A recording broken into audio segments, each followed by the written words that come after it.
শাবান মাস যখন আসতো নবীজি অধিক পরিমাণে রোজা রাখতেন।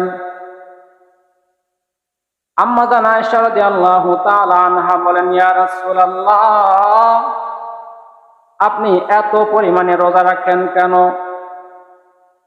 আল্লাহর পয়গম্বর ডাক দিয়ে বলে, আয়েশা,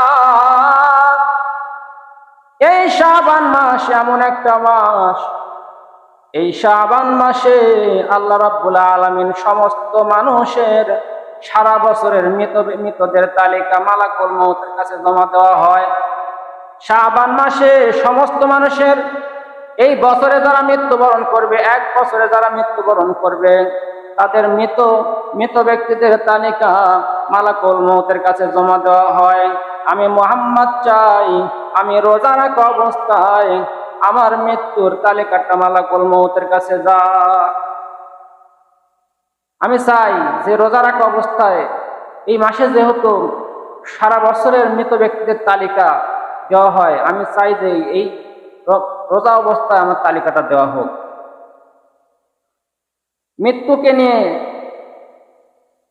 চিন্তা করা লাগবে, কোন সময় আমি মরব, কিভাবে মরব, কোন জায়গায় মরব, এগুলো নিয়ে চিন্তা করা লাগবে। যারা মৃত্যুকে নিয়ে চিন্তা করবে ওরা হলো ঈমানদার, আর যারা মৃত্যুকে নিয়ে ভাবে না তাদের ভিতরে ঈমানের দুর্বলতা আছে। কথা বলেন ঠিক কিনা?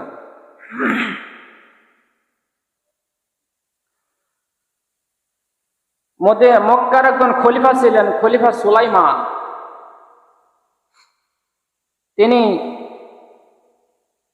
মদিনায় গিয়েছেন। খলিফা আসছে, আমির প্রেসিডেন্ট আসছে, সমস্ত মদিনার মানুষেরা তার কাছে গিয়ে জমায়েত হয়ে গেছে। এটাই তো স্বাভাবিক। প্রেসিডেন্ট যদি আসে তাহলে সেখানে মানুষ জমা হয় না?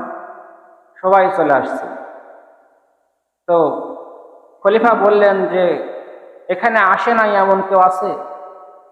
বলে যে, হ্যাঁ, একজন আছে, অমুকে আসে নাই।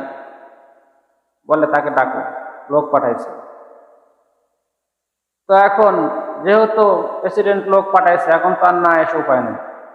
উনি আসছে, আসার পরে বলতেছে যে, আপনি আসেন নাই কেন, এই কথার উত্তর আগে দেন। সবাই আসছে আমার সাথে সাক্ষাৎ করার জন্য, আমি একজন খলিফা প্রেসিডেন্ট মক্কা থেকে আসছি আপনাদের মদিনায়, আপনি আসেন নাই কেন, এই প্রশ্নের উত্তর আগে দেন। ওই লোকটা ছিল একজন বুজুর্গ ওলি মানুষ।